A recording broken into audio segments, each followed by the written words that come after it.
All right, good afternoon, everybody. Are you all having a good time? Oh, fantastic, amazing. Are you ready for Metallica? Are you ready for Benson Boone? Raise your hand if you're going to Metallica. Awesome. Who's looking forward to Benson Boone? All right, well, so it's kind of a mix. I don't know. Please welcome Dario.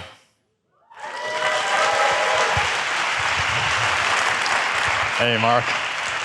Thanks for having me. Great to have you, Dario. Welcome. Thank you. We're really excited to have you, Dario, and introduce you to the audience and everybody here. And, you know, we've had such a great partnership. We've had an opportunity to speak so many times and, you know, work with some customers together and also build some technology together. It's been exciting to use your model inside Slack with our new Slack bot. But, you know, as I've talked to so many of my friends about you, we've gotten to know each other, but a lot of people don't know you. So maybe you could tell folks a little about yourself, kind of your beginnings, where you're from, you know, and also kind of, I'll ask you a couple of core questions along the way, but take it from the start. Yeah, absolutely. So I grew up right here in San Francisco. I was originally interested in science, not in tech per se. So, you know, I did my graduate work in neuroscience. I was a postdoc in computational biology at Stanford. And, you know, as I was working hard on solving the problems of biology, you know, trying to understand the diseases we face, like cancer, and to understand biology, one of the things I noticed is that the complexity of biology felt like it was beyond human scale, you know, and I was starting to despair a little bit that we would be able to make progress at any speed, just because of, you know, if you've ever seen one of these diagrams of human metabolism, it's just beyond human scale. But almost exactly at the time that I was wondering about this, out of Google, out of University of Toronto, came the first work on deep neural networks. And I looked at it, you know, I replicated some of the results myself. I said, my God, this stuff really works. This stuff's really going to go there. So I went into AI. I ended up working at Google. I joined OpenAI in the early days. I led research there for several years. And you know, was one of the people who kind of documented this trend of exponential scaling of the technology. You know, myself and the folks who eventually became the Anthropic co-founders were among the first to study the scaling of the technology. And so, you know, around 2019 or 2020, had really two realizations. One was, wow, AI is really gonna, you know, it's gonna scale to the moon. And it's really going to be, you know, this whole thing is going to reshape the economy. It'll take a few years, but it's going to reshape the economy. And, you know, we're almost there now. And the second was, look, you know, these systems are different from ordinary software. You don't write every line of code, right? Building ordinary software, it's like building a skyscraper or something. You make the blueprint, you make everything to design.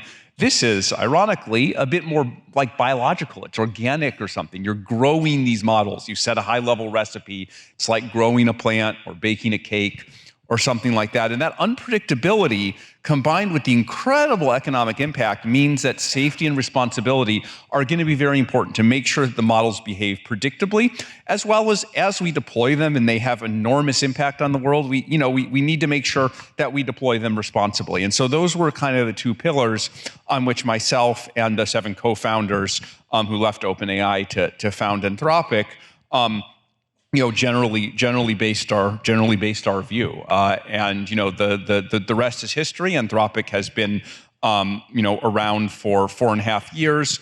We're growing very quickly. You know, I think we're at this point by revenue have at least a plurality, perhaps the majority of you know, enterprise customers and enterprise revenue, while most of the other players are focused on the consumer side. And we find that, you know, as you know, I think you would know from running an enterprise-focused company, these values of trust and responsibility, you know, are synergistic with serving the enterprises, right? These values help us to serve the enterprise, and having a business model that serves the enterprise helps to reinforce our values. One of the things, and you went pretty fast into kind of starting the company and kind of shot out of shot through Google and API to Anthropic, but you didn't mention your sister. Yes. And that was like one of the things that first really shocked me when we started to get to know you was you and your sister together are working on this company. And can you kind of tell us the origin story? Yeah. So, there's 7 co-founders, and me and Daniela are 2 of them. As I mentioned, we both grew up in San Francisco. We went to Lowell High School, and even very early on, we really figured that we wanted to do. My mom went to Lowell, and she's sitting right there, so she's going to be very happy about that.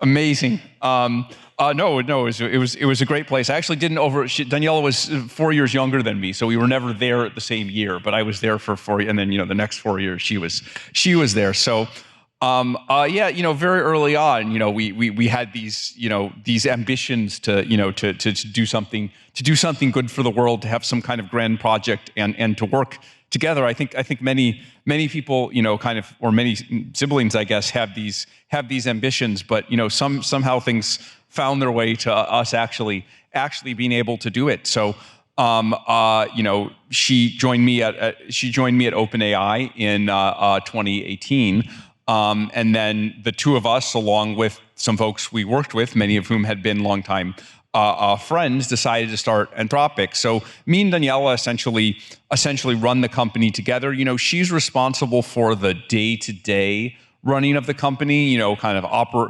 how the company is put together, how the org runs, what its processes are, does kind of a fair amount of the kind of the business on the business on the structural side. I just couldn't run the company without her, and without her doing all those things. I tend to think about the strategic side, where the research is going, what our kind of plans are as a company strategically, how we think about safety, how we think about the company's role in the world, and the vision. And I find that's a very good split. That's a very good separation. Because both of us can do both pieces, but it's really hard to switch between a kind of operational mode and a vision mode. And I think both people can be more effective if you split. Well, thanks for allowing me to come back to that, because I think it's such a great part of the company and the culture and how you're working. And last year she was here, and now this year you're here. And we've known you all from the beginning. I mean, I think Salesforce owns like some little point or something of Anthropic, so we're very happy to be an investor. Very early investor. Very early investor, believe in you. I think you invested when the valuation was $4 billion. Is that correct? I don't know, but it was too high, so whatever it was. I haven't. Before you say it's too high, you should calculate how many times it's gone up since then. Okay, we made money so far.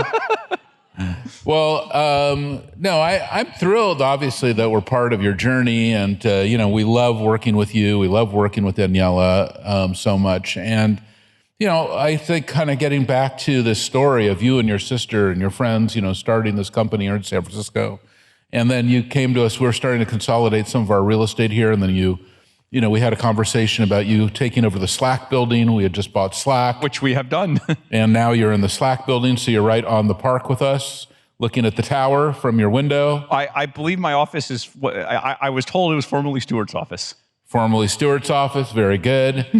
And I would just, it just occurred to me, like, here you are, you're the San Franciscan, you're right on the park with us, you're right on the tower with us, we're an investor in the company. It's, obviously a critical part of Slack today, right? In terms of how you couldn't use Slack without it. But you're at the very bleeding edge of these models. It's really incredible. And you've really been visionary right from the very beginning. Now, when I didn't know you when you were at OpenAI, I only met you after you started the company. So just now kind of take us through your expectation. What has been your biggest surprise, since it's only been, 4.5, 5 years since you kind of walked out the door, said goodbye to Sam, right? And then you just said, okay, Daniela, we're gonna get this going. Well, what was your biggest shock right there? Yeah, I mean, there were so many moments, because I think the last 4.5 years were just so surprising overall. I think at a high level, there's a dichotomy where on one hand, everything we've seen over the last 4.5 years was in some sense predicted by those straight lines on graphs that I made with the scaling laws, right? These enormous data center build-outs, the way that our revenue is going up, 10x per year, the use across the economy. You could see it all in these scribbles on the page, but actually seeing it play out is wild. And a lot of the individual things that I'm seeing happening, I never would have expected. I guess if I were to pick one most surprising thing, it is, we left one company and started another company.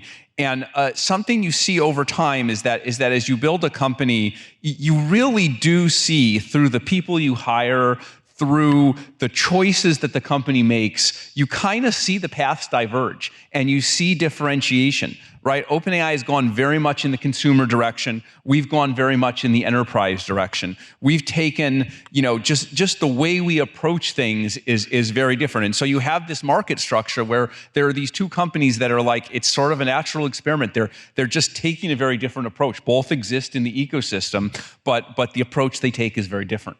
And then you have to reflect back at your time at Google as well. They're also very much with Gemini and, very much a top model as well. How do you look at them? Do you look at them as a blend then?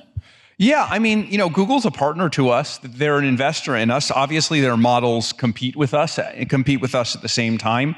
But I think this co-opetition dynamic is becoming more and more common, right? As we have all these layers, we have like the chip layer, the cloud layer, the kind of model layer, the go-to-market and distribution layer, and various companies are involved in more than one of these layers. And so I think it's not uncommon for companies to cooperate in one area and compete in another area. It's fairly normal. I think it's also been helped by, I know quite well some of the folks behind Google. I've been, friends with Demis Hassabis who leads research at Google for something like 15 years, right? I think he was maybe one of the only people who was earlier than me in seeing the potential of the technology. He also has a neuroscience background like me, so I think that helps us to get along, even as there are some competitive aspects between the companies. What was your reaction when he won the Nobel Prize this year? I was very happy for Demis. Actually, I was writing this essay about the potential of AI in biology called Machines of Loving Grace. And 2 days before I was about to publish it, of course, Demis and his colleagues, AlphaFold, won the Nobel Prize. So, I ended up dedicating the essay to the 2024 winners of the Nobel Prize in chemistry for AlphaFold, because it was an example of the future that I was talking about. Yeah, very exciting. So just getting back to you and Daniela, and you're working on and growing the company, and up it goes, and you're doing it right here in San Francisco. What are some of the characteristics of the models that you're looking at now that are most surprising? What's really exciting about, as you see the next generations of these models unfold? Yeah, I think broadly it's the jump to being able to do agentic abilities, being able to do things. What was it? I didn't hear the word. Oh, sorry, agentic abilities. Turning the models into agents that can. I see. You've been. Sorry. Don't worry about it, Dario. Don't worry. I wasn't. I just wanted. I'm a little weak in my right ear. I genuinely thought you didn't hear. I see. I understand.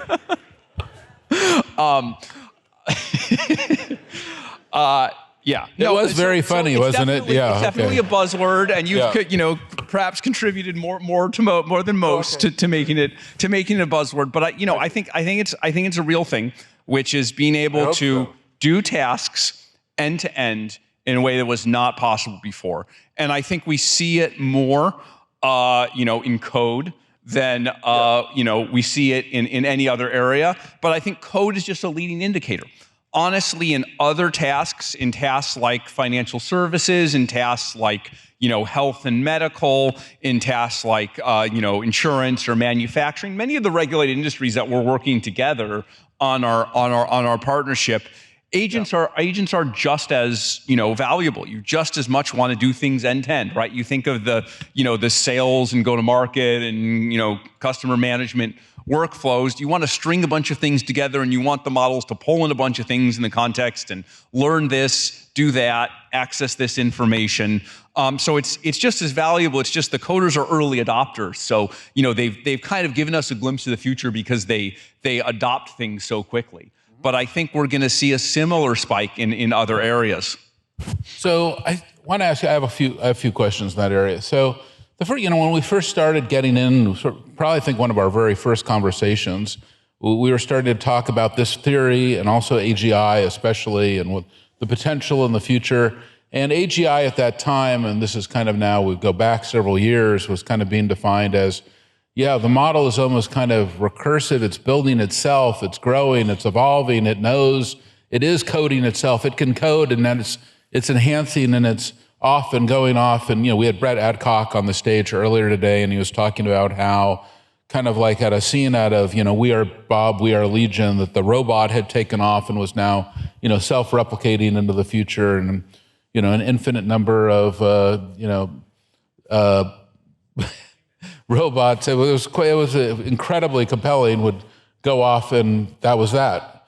To that point, a few years ago when we were talking, it was like, well, now the model is kind of building itself, it's growing itself, it's developed. It didn't turn out exactly like that, though, right? Or we're not at that point yet, are we? Yeah, so I would separate two things. There's I think inevitably, as we talk about AI in the future, this kind of sci-fi sheen on the whole thing, and that's in a way it's helpful as a metaphor, but also it can be distracting because it just kind of conjures everyone's mind into this kind of future dreamy mode.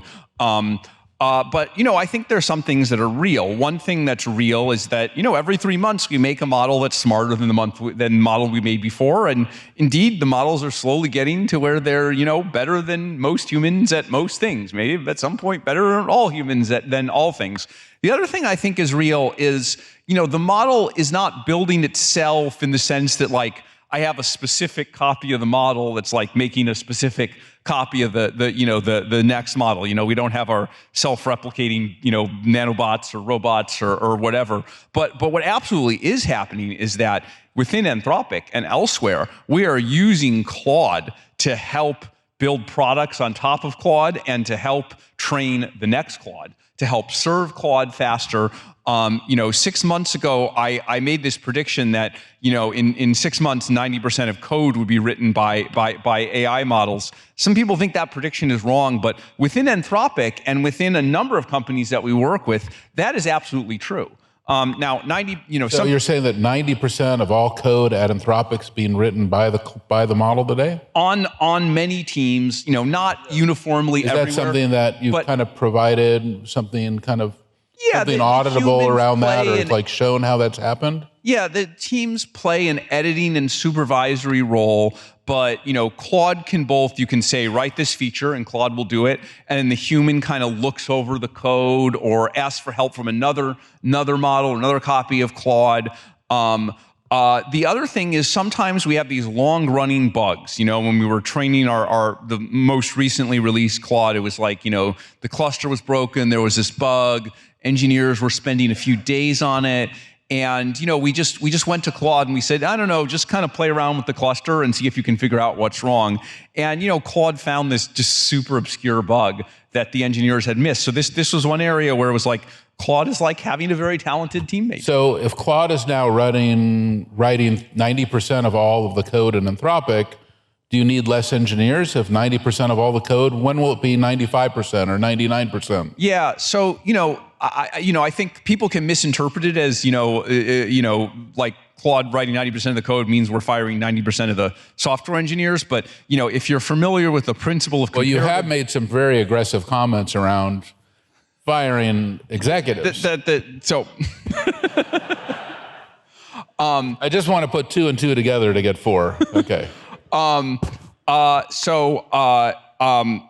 If one thing I've learned in knowing you for so long is I have to come back and kind of like get that qualifying question again. Yes. Because you're going fast, so I'm trying to keep up with you, and it's amazing. But I want to just make sure I understand exactly what you're saying. Yes, absolutely. Let me take them one by one. So, under comparative advantage, if Claude is writing 90% of the code, what that means usually is you need just as many software engineers. You might need more because they can then be more leveraged. They can focus on the 10% that's editing the code or writing the 10% that's the hardest, or supervising a group of AI models.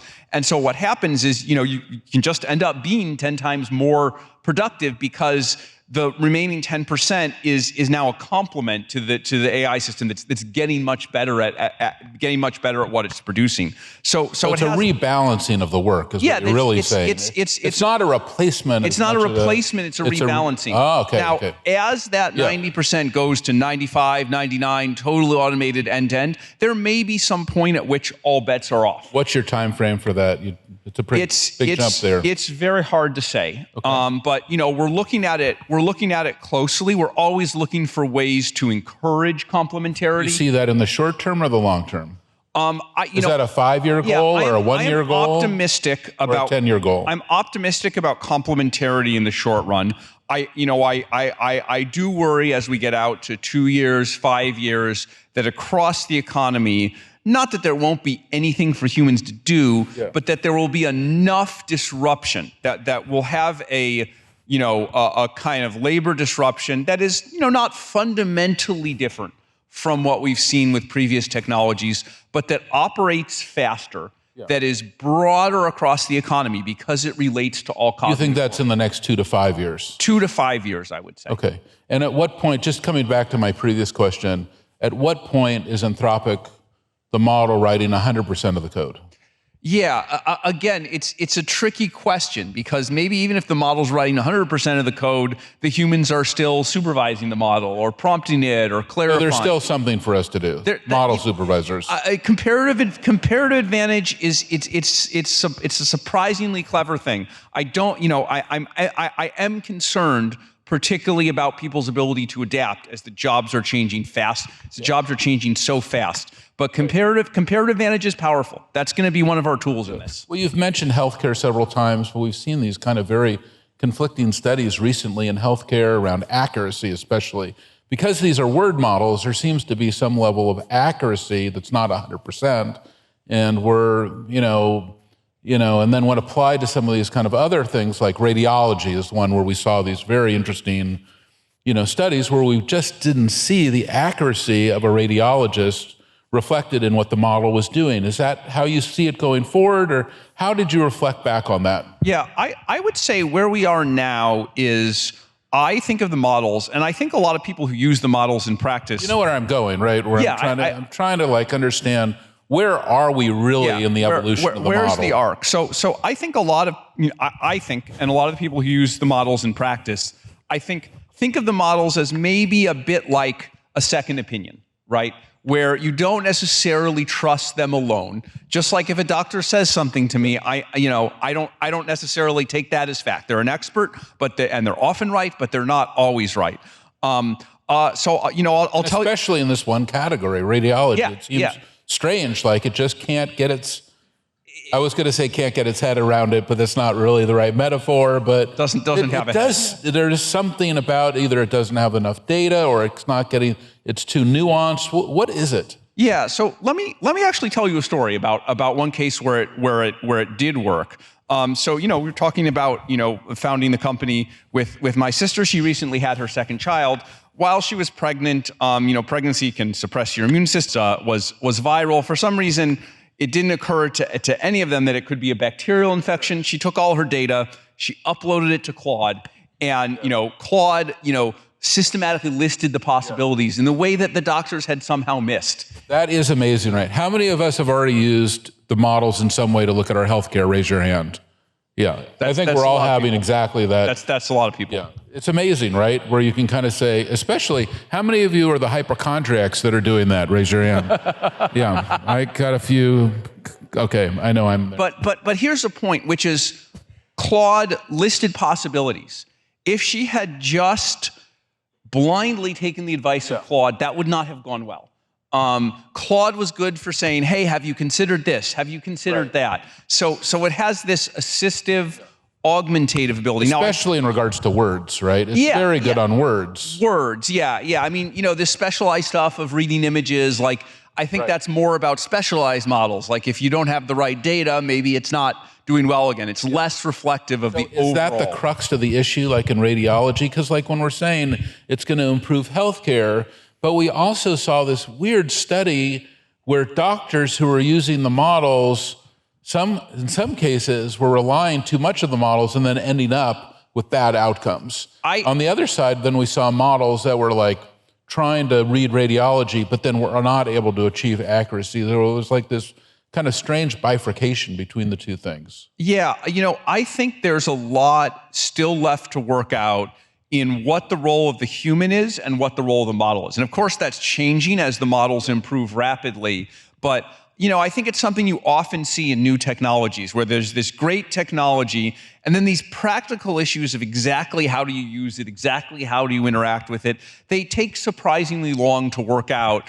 And, if you look back at, the early days when people, deployed new technologies, I don't know. It's often. So do you think this is going to be about humans and agents working together? Yeah, no, exactly. Just the collaboration model needs to be worked out a bit more than it has in these practical areas. Code is good to point to. Like, code happens so fast, right? Developers are early adopters. And so that cycle, we've gone through it in like months, right? You can see people talking in blog posts about, what's the best way to use Claude Code? Do I want it to suggest and I make edits, or I write code and it makes edits? And these people riff off each other. And, over the course of 3 or 4 months, they work out what the best way to use Claude Code is. I think that same thing is happening in healthcare and radiology, but because there are a lot of barriers in these industries, because they're high stakes, that process is working itself out much slower. So that's really kind of getting down to it, right? That it's a collaborative thing. And like, here's the best way to use Claude Code. Claude Code is writing the code, but here's really the best way as a developer now to work on Claude Code. It's not writing 100% of the code. It's writing code. Now I'm like checking, and now I'm going to have to maintain the code. I'm going to have to provide all the capabilities, the whole infrastructure around the code.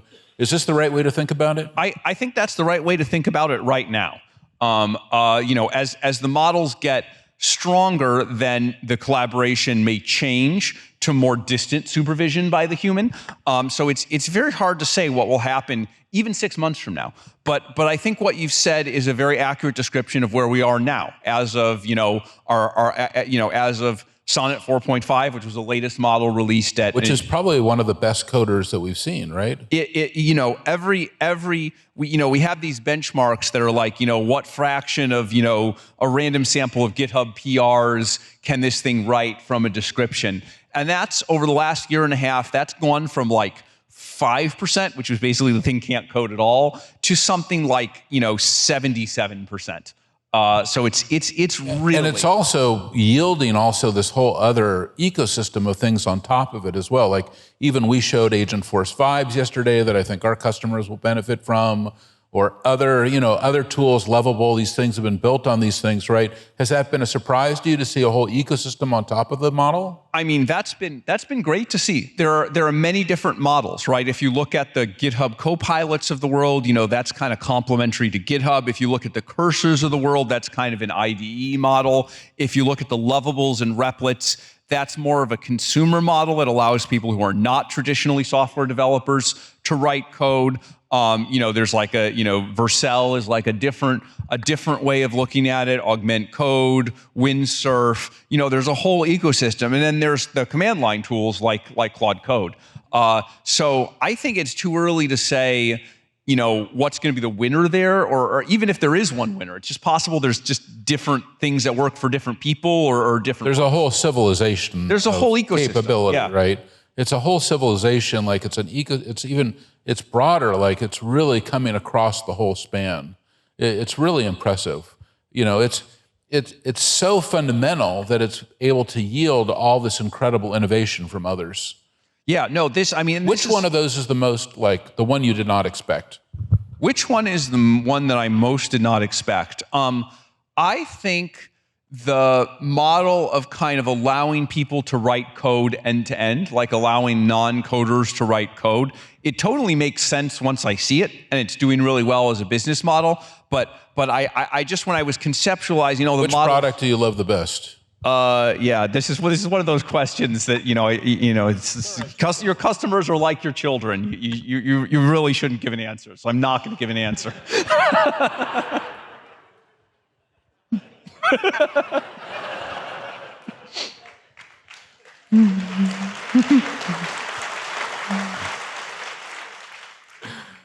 All right. So, are you getting a sense for Dario, by the way? Are you getting a sense for Dario? Okay.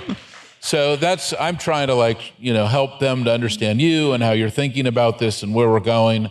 So now here you are, you're the entrepreneur, you've left OpenAI, this thing is taking off, it's you and Daniela, you're in the Slack building, where is it going to be in 5 years? What does it look like? We've seen 0 to 5 years. Now, you don't have to tell me as an investor, and there's nobody going to hold you accountable for it.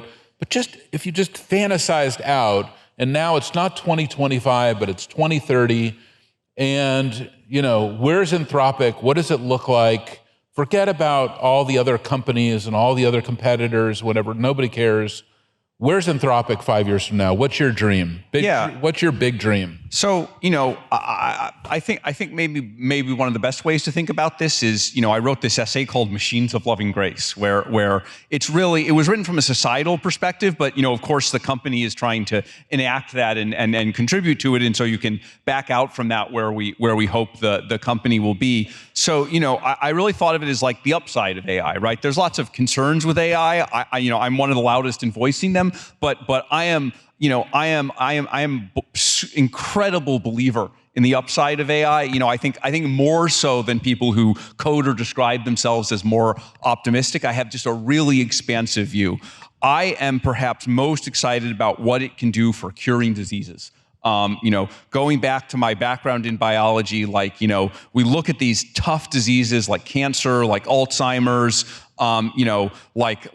various kinds of metabolic disease. I just think AI is the right thing to cure them. And so I think of all the work we can do working with pharmaceutical companies, working with scientific research institutions, and working with the healthcare system to kind of enact it out. And, again, our partnership is about regulated industries. And one of the regulated industries, I think especially, is healthcare. But, that is one of the most positive applications. But I think that we will see applications across the industry. I'm very excited about financial services. I'm very excited about insurance. I'm very excited about taking basically every enterprise and learning to serve every enterprise with smarter and smarter models. And the skill ceiling is very high. One way to say it is, what is an enterprise? It's kind of a superintelligence, right? It is an entity that acts in the world in a way with a level of strategy and knowledge and power in the world that goes far beyond what any individual human can do.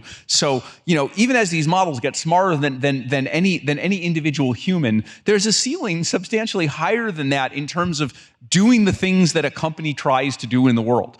Most of which are good for the world, most of which create economic value. And so then my vision of Anthropic is a company that serves the enterprise of the world, that transforms every enterprise, puts AI at the center of every enterprise. I think I won't give specific numbers, but if you think about the actual market potential of that is very, very high, right? Our revenue has been going up 10x per year. It's currently, I think it was reported this morning, which I'm happy to confirm is correct, is approaching 7 billion run rate. That's gone up 10x a year for the last 3 years. It can't continue like that for much longer, of course. But as an investor, I'm looking forward to the $70 billion year next year. I was like, not feel bad investing at $4 billion. You should not feel bad. All right. But I think the potential is very large. But I think even more important than that, or perhaps even necessary to that success, we want to be known for the company that is trustworthy, the company that behaves responsibly, the company that has a reputation for doing what it says, saying what it does, and building products that are trustworthy, that, if you build on us, you won't get any surprises. You won't get anything crazy. You won't get the model, saying it's Hitler. You won't get, all kinds of crazy stuff. And I think that's very important to us, being good stewards of this. Are there certain companies that you're trying to imply that might be? None whatsoever. There's an entrepreneur down in Palo Alto. None at all. I don't know what you're talking about. Okay, I see. That's a certain letter in the alphabet. I have no idea what you're talking about. Okay, well, it's before the letter Y. Sorry, I still don't know what you mean. Okay, one more thing. I'm going to use moderator privilege here and take a couple extra minutes with you. So, number one, we see right now a tremendous fever on building data centers. And, we've seen a tremendous fever around the chips, the financing, the size and scale of the data centers, the energy of the data centers. You haven't really addressed it in your comments per se, besides the scaling laws, but let's talk about it just in part and parcel to Anthropic. And when you think about, obviously, one of your core partners has been Amazon. It's been very important for your growth, a very important company. Even though you do have, obviously relationship with others as well, but that one has been especially important to you. Just give us a vision of what's happening with these data centers right now. What are we going to see in the next few years with these data centers? And how do you think about it as an entrepreneur who's going to need data centers to grow? Who will you go to? How will you do it? Will you build your own? Will you just continue to partner? What is your plan? Yeah. So, my view is that there is going to be an enormous need for compute for all the reasons that that we've laid out, right? The scaling laws suggest that we're going to need more and more compute to train smarter and smarter models, and then as the revenue goes up, we're going to need to serve more. We're going to need to serve more of our models. So when that revenue is not 7 billion but 100 billion or more, and when model training requires millions of chips, we're going to need many gigawatts of power to train the models. So we're trying to secure that power basically wherever we can. And I'm confident in the company's ability to do so. I do get a bit worried when the press focuses too much on the building of the data centers and deals to build data centers. Some of these deals seem a little bit fishy. They seem like there may be double counting. And I also worry, again— Which deals are you talking about? I don't know what you're talking about. I have no idea. Who is double counting? These are all public companies. We're going to want to know who's double counting. I don't know. I don't know anything more than What about the ones who are doing triple counting? I don't. There might be some of that too. Oh wow! All right. I don't know. But look. At the end of the day, all this data center stuff is spending money, right? I think the thing that's most important is making money. And so this is why I focus on, the revenue and the actual work that we're doing with businesses. Anthropic is growing faster than any other company in this space. The revenue is growing faster. And, I think basically if the demand is there, if customers want the money and they're willing to pay you, then you are willing to pay your compute providers and you'll get the compute you need at the end of the day. Dario, we could not be more grateful for you to be here, to be in San Francisco, to be a native son, and to Daniela as well, and for everything that you're doing with Anthropic. Congratulations. Please give Dario a round of applause.